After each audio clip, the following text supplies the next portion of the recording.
हे everyone, welcome और welcome back to Raksha unplugged. बात करने वाले हैं दीमक भाई साहब के बारे में। दीमक उर्फ ढोलक उर्फ रामू काका। और बहुत लोग पूछते हैं कि कौन है दीमक। तो दीमक हैं भाई चिट्टो रानी के भाई साहब, जो अभी ताजे ताजे पिताजी बने हैं। बिल्कुल बिल्कुल निकल कर चले आ रहे हैं, ताजे ताजे पिताजी बनकर निकल कर चले आ रहे हैं। और इनका जो कंटेंट है वो क्रिंज इंटू 100 हो चुका है। जी हाँ, बताऊंगी कि क्या कारण है और क्या नहीं, डिटेल में यहाँ डिस्कस करूंगी। और इनकी जो भाभी जी हैं उनका कंटेंट डिलीट कराया गया है या उन्होंने खुद डिलीट कर दिया है, उस पर भी बात करेंगे। क्योंकि काफ़ी लोगों ने मुझे कमेंट किए कि इनकी जो भाभी हैं उन्होंने वीडियो बनाया था, उनसे जो वीडियो है वो डिलीट करा दिया गया। लेकिन वही सेम वीडियो अगर चिट्टो रानी या उनकी जो बहन जी हैं टंडना दीदी या एक और सिस्टर हैं इनकी, वो सब अपलोड कर रहे हैं तो उन पर रोक नहीं लगाई गई है। तो सारा कुछ हम यहाँ डिस्कस करेंगे। लेकिन उससे पहले चैनल पर नए हो या अभी तक आपने हमारे चैनल को सब्सक्राइब नहीं किया है तो प्लीज़ सब्सक्राइब करना, बेल बटन पर हिट करना, वीडियो को कर देना भी से एक लाइक, क्योंकि बाद में आप लाइक करना भूल जाते हो। और अगर आप चाहो तो हाइप भी दबा सकते हो। तो दीमक भाई साहब जो हैं वो पिताजी बनने के बाद और ज्यादा बौरा गए हैं। पहले वो शादी करके बौराए थे और अब पिता बनकर बौराए हैं। वैसे मैं बता दूं कि जेंडर रिवील हो चुका है। लास्ट कल वाले व्लॉग में भी किसी ने बोल दिया था कि बेटा हुआ है, और आज उनकी माँ ने भी बोल दिया है कि बेटा हुआ है। मतलब कि जो दीमक भाई साहब की माता श्री हैं उन्होंने कहा है कि बेटा हुआ है। उनसे शायद नर्स पूछ रही थी तो उन्होंने बता दिया है। अब हुआ क्या, आज का जो मैंने व्लॉग देखा उसमें हुआ कुछ यूं है कि जो इनकी पत्नी है उनको आईसीयू में भर्ती कराया गया है। उस हॉस्पिटल के कुछ रूल्स एंड रेगुलेशंस है, इनका कहना है, इन्होंने कहा ऐसा दीमक ने, कि 24 घंटे आईसीयू में रखते हैं, उसके बाद रिलीज करते हैं। मतलब देखना पड़ता है कि उनकी जो हेल्थ कंडीशन है वो कैसी है। अब इन लोगों ने इतना ज़्यादा रोना पीटना मचा रखा है, इतना ज़्यादा रोना पीटना, दीमक और उनकी माता जी ने हॉस्पिटल में आईसीयू के अंदर। और बाहर आकर मतलब इनकी माता जी भी नॉर्मल हो जाती हैं और ये भी नॉर्मल हो जाते हैं। एक पल के लिए जब ये बंदा रो रहा था ना कि हमारी बाबू अंदर है, जैसी भेजी थी वैसी वापस आ जाए, भाई साहब जब ये रोए जा रहा था, इसकी माँ अलग रोए जा रही थी। भाई एक पल के लिए तो भाई मैं बहुत इमोशनल हो गई थी। मेरे आंसू निकलने ही वाले थे, मेरे आंखों से भी गंगा जमुना बहने ही वाली थी। कि फिर मेरे दिमाग में आया कि भाई साहब इसके हाथ में कैमरा है, और जिसके हाथ में कैमरा है और फिर वो रो रहा है, तो ये आंसू घड़ियाली भी हो सकते हैं या दिखावा भी हो सकता है। और अगर हम मान भी ले, चलो हम मान भी ले कि ये रियली में रो रहा है, इसको वाकई में दर्द है, होता भी है। एक पत्नी के लिए, एक पति को दर्द नहीं होगा तो किसको होगा, होना भी चाहिए। लेकिन जो कैमरे पर दिखा रहा हो ना ये सारा कुछ, उससे बड़ा ढोंगी इंसान कोई हो नहीं सकता है भाई। भाई हमें रोना आता है तो हम बाथरूम भागते हैं, कई बार तो हम अपने इमोशंस दिखाना नहीं चाहते हैं। बट भाई व्लॉगर्स ने एक अच्छा धंधा बना रखा है, जब भी रोना आ जाए ट्राइपॉड लगाओ, कैमरा सेट करो, उसके सामने जो है ड्रामा क्रिएट करना स्टार्ट कर दो। और यहाँ पर तो भाई हाथ में लेकर कैमरा रोए जा रहा है, आदमी रोए जा रहा है। फिर भी थोड़ी बहुत सिंपैथी मुझे इस व्यक्ति के ऊपर आ रही थी। लेकिन जैसे ही इसने एक और हरकत की, मेरा दिमाग वहां से आउट। भाई साहब ये अभी अपनी पत्नी से मिलकर आ रहा है, पत्नी से मिलने नहीं दिया जा रहा है। बहुत ही मुश्किल से ये मिलकर आया था क्योंकि इसको क्लिप शूट करनी थी। कह रहा है कि मना था लेकिन फिर भी मैं अंदर गया और थोड़ी सी क्लिप शूट करके आया हूँ, मेरा तो रोना निकल गया, मैं तो रो गया। और ये वो क्लिप शेयर करने के बाद, ये बंदा वहां से आने के बाद, इसको क्या होना चाहिए, जिसको वाकई में अपनी पत्नी की टेंशन है, जो वाकई में उसके बारे में सोच रहा है, वो क्या करेगा, वो बाहर आकर भी शांत रहेगा। मतलब वो इसके बाद भी ये नहीं सोचेगा कि मैं कंटेंट कहाँ से निकालूं। अभी पत्नी का कंटेंट नहीं मिल रहा है तो अपनी माँ से ही कंटेंट निकाले पड़ा है। माँ इसके बच्चे के साथ लेटी हुई थी पलंग पर, उसको मतलब रेस्ट चाहिए होता है, बच्चे को भी रेस्ट चाहिए। वो एकदम से इस दुनिया में आया है, ऊपर से सर्दी इतनी ज्यादा है, मतलब, और ऊपर से बच्चे जो है होते हैं, जब वो पैदा होते हैं तो काफी ज्यादा रोते हैं, उनको मतलब अच्छा फील नहीं हो रहा होता है, जो भी उनका कारण होगा, क्योंकि वो पेट में अलग तरीके से होते हैं, बाहर आकर वो अलग तरीके से होते हैं। तो भाई वो माँ जो है वो इधर पर पहले इनकी पत्नी को भी देख कर आई है अभी, और अब बच्चे को संभाल रही है। बट इस बंदे को अभी भी कंटेंट चाहिए है। ये अपनी मम्मी से बोल रहा है कि मम्मी क्या करना चाहिए प्रेगनेंसी में, जैसे कि हमारी जो दिमकाइन है उसको जो हो रहा है वैसा कुछ ना हो, ऐसी कौन सी इसने गलतियां की हैं वो आप बताइए। अब उनकी जो माँ है, भाई सर्दी है, रजाई के अंदर से वो बोलने लग जाती हैं। बट इस बंदे को चाहिए था कंटेंट के लिए तो सारा कुछ कर रहा था।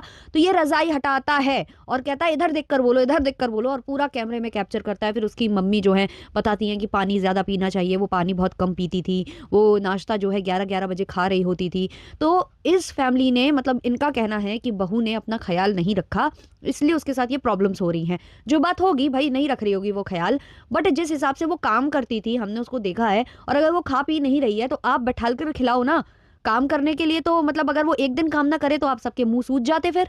आप बोलते कि काम नहीं कर रही है, करना चाहिए, तो फिर आप ये उदाहरण देते कि जब हम प्रेग्नेंट थे तो हम भी काम करते थे, हम ऐसा करते थे, आंटी सुना भी रही थी, हम स्कूल जाते थे, स्कूल से आकर फिर हम चना गुड़ खाते थे, फिर गुड़ चना खाते थे, चना चना खाते थे, भूंज के खाते थे, बिना भूंजा खाते थे, ये सब बता रही है ना। तो वही चीज़ चिपका देती है। अगर उस वक्त वो काम नहीं कर रही होती और ड्रामे कर रही होती और लेट जाती बार बार बिस्तर में, तो सारे के सारे सुना रहे होते, जैसे कि हमारी जो अप्सरा ताई सुना रही है, क्योंकि सेम सेम है, ये लोग सब एक ही मतलब थाली के चट्टे बट्टे हैं ये सारे के सारे, तो वैसे सुना देते।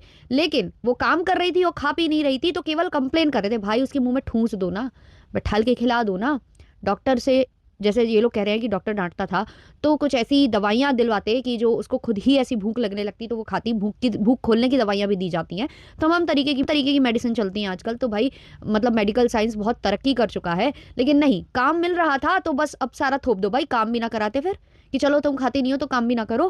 भाई वो काम कर रही थी और फिर नहीं खा पी रही थी, तो उसमें गलती उस लड़की की होनी चाहिए या इनकी होनी चाहिए, कि भाई तुम्हारी जिम्मेदारी बनती है वो ना, तुम्हारी जिम्मेदारी बनती है कि तुम खिलाओ पिलाओ। भाई जो दीमक रो रहा था ना, बार बार मुझे यही लग रहा था, फील आ रहा था कि इसको ये डर खाया जा रहा है कि अगर इसको कुछ हो गया तो मेरे कंटेंट का क्या होगा। और वहाँ वहाँ से अब हम बात करते हैं, क्योंकि वहाँ वाला एक पॉइंट और मुझे याद आ गया, तो वहीं से शुरू करते हैं। जो इनकी भाभी का वीडियो डिलीट कराया गया, तो भाभी का वीडियो डिलीट नहीं कराया गया, और जब लोग मुझे कॉमेंट कर रहे थे ना, तो मुझे आश्चर्य हो रहा था, क्योंकि दीमक वैसा तो नहीं है भाई, दीमक क्रिंज है, दीमक का कंटेंट खराब है, दीमक है मतलब कंटेंट बाजी में वो बहुत ही वाहियात है, लेकिन वो इतना घटिया इंसान भी नहीं है कि वो अपनी फैमिली वालों से ऐसे करके वीडियो डिलीट करवा दे। दीमक का वैसा बिहेवियर नहीं है, वो सब परिवार को साथ में लेकर चलता है, ये उसकी आदत है। हाँ, वो थंबनेल और उसमें दिखाएगा कि लड़ाई हो गया, झगड़ा हो गया, क्या हो गया क्या नहीं हो गया, लेकिन वो ये चीज़ नहीं कर सकता कि किसी ने कंटेंट अपलोड कर दिया हो और वो डिलीट करवा दे। तो अभी पता चला है, मैंने देखा इनकी भाभी का वीडियो, वहाँ वो क्लियरली बोल रही हैं कि उनको हेट कॉमेंट्स आ रहे थे, इतना ज़्यादा गंदा गंदा उनको कॉमेंट किया जा रहा था, उनसे ये बोला जा रहा था कि तुम केवल कंटेंट खा रही हो, तुम दीमक का कंटेंट खा रही हो, तुम्हें दीमक से कोई फर्क नहीं पड़ता, तुम्हें उसकी फिक्र नहीं है, उसकी पत्नी की फिक्र नहीं है, क्योंकि अगर तुम्हें फिक्र होती तो तुम वहां होती, लेकिन क्योंकि कंटेंट में व्यूज आएंगे इसलिए तुम उनका कंटेंट खा रहे हो, वीडियो बना रहे हो। तो जब ऑडियंस ने उन्हें हेट कमेंट्स किए, तो उसके बाद उन्होंने डिलीट कर दिया। उसे अपनी सेल्फ रिस्पेक्ट ज्यादा प्यारी है, और ये सोचकर उसने वो वीडियो डिलीट कर दिया। ये खुद इन्फॉर्म किया है दोनों पति पत्नी ने। अब इसी वीडियो में, इसी व्लॉग में, जो दोनों पति पत्नी हैं, यानी कि दीमक के छोटे भाई और उनकी पत्नी, वो दोनों के दोनों जो है बात करने लगते हैं कि अब जिम्मेदारी बढ़ गई, अभी तो शादी हुई थी, अभी पत्नी की जिम्मेदारी थी, अब बच्चे की जिम्मेदारी हो गई, ऐसे सब बातें ये लोग कर रहे थे। तब मुझे फिर से हंसी आई, क्योंकि यार पूरी जिम्मेदारी तो उठा रही थी पत्नी, जब से पत्नी आई है तभी से तो धनराशि आई है, जब से पत्नी आई है तभी से तो लक्ष्मी जी की वर्षा हो रही है ना, धन वर्षा हो रही है, धन धन बरस रहा है इनके घर में। तो भाई पत्नी ही तो सब कर रही है, और दीमक के आंसू वही चीज मुझे याद दिला रहे थे कि पत्नी के बदौलत सब कुछ हुआ है, अगर उसको खुदा ना खास्ता कुछ हो जाए तो बेचारे हमारे दीमक का क्या होगा।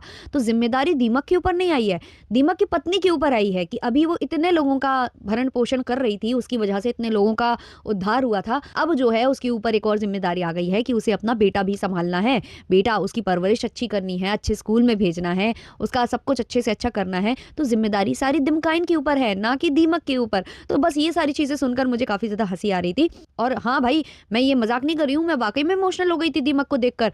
लेकिन जब मेरे दिमाग में ये आया कि ये बंदा हर एक चीज को रिकॉर्ड करके पोस्ट कर रहा है, वहां से मेरा पहले दिमाग खराब हुआ, और दूसरी बार जब उसने अपनी मम्मी के मुंह पर कैमरा लगाकर पूरी जो प्रवचन है वो लिए, तब मैं समझ गई कि भाई इसे कंटेंट से मतलब है, ये सारा का सारा कंटेंट है। वरना कोई भी इंसान जो रो रहा होगा वो कैमरा उठाकर रोना नहीं चाहेगा, कैमरा उठाकर तो कभी नहीं रोना चाहेगा। जो रियल इमोशंस होते हैं ना इंसान के, वो कैमरे के आगे नहीं करता है। कैमरे के आगे केवल ढोंग हो सकता है, कैमरे के आगे केवल तमाशा हो सकता है। अब क्या है इस पर आपकी राय, कमेंट सेक्शन में जरूर बताएं। मिलते हैं जल्द ही नेक्स्ट वीडियो के संग, नेक्स्ट पॉडकास्ट के संग। तब तक के लिए बाय बाय।